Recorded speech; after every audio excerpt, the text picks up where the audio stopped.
Everyone, नमस्ते, welcome to my channel. आज चाहिँ स्याटरडे, छोराले मोमो खाऊँ न मम्मी भन्दै थियो। अनि आमा छोरा मिलेर आज पनिर मोमो बनाएर खाएको एकदमै मिठो भएको थियो र हजुरहरूलाई पनि यसको सानो रेसिपी सेयर गर्न जाँदैछु है त।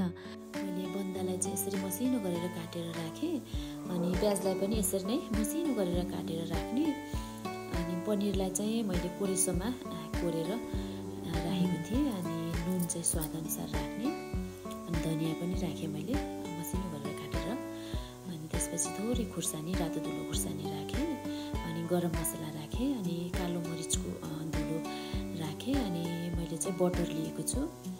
बटरलाई हल्का तातेपछि यसरी लसुन अदुवाको पेस्ट बटरमा फुराउने, अनि रातो हुने गरेर फुराएपछि सबै मिक्स गर्ने। यसरी राखेको लसुन अदुवाको पेस्टले एकदमै मिठो बास्ना पनि आउँछ, अनि एकदमै स्वाद पनि मिठो हुन्छ। अनि सबैलाई यसरी मिक्स गर्ने।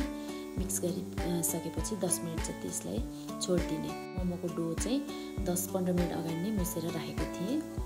अनि सफा ठाउँमा यसरी मैदा राखेर बेल्ने। मैले चाहिँ यसरी नै ठुलो गरेर बेल्छु। बेल्दाखेरि चाहिँ पातलो पनि हुनु हुँदैन, बाक्लो पनि हुनु हुँदैन, यसरी ठिक्कको बेल्ने। अनि मैले चाहिँ यसरी गिलासले एउटै साइज हुन्छ नि त, अनि सजिलो लाग्छ मलाई, यसरी नै गराउँछु।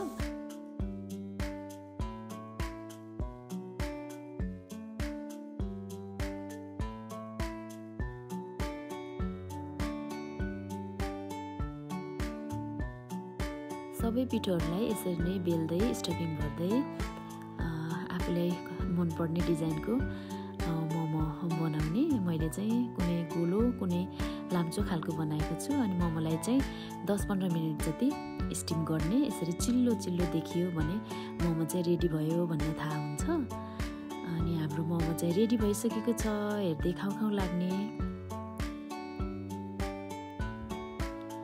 अनि मैले चाहिँ टमाटर र टिमुरको पिरो चटनी बनाएको थिएँ। मोमो रेडी भयो। छोराले मोमो पनि टेस्ट गर्दैछ, उसले मिठो भयो भन्दै मोमो खाँदैछ। हजुरहरूलाई मेरो भिडियो कस्तो लाग्यो? भिडियो हेरेर साथ दिनुभएको हजुरहरूलाई धेरै धेरै धन्यवाद। अनि मेरो भिडियोलाई लाइक, सेयर अनि सब्सक्राइब गर्न पनि नभुल्नु होला है त। धन्यवाद।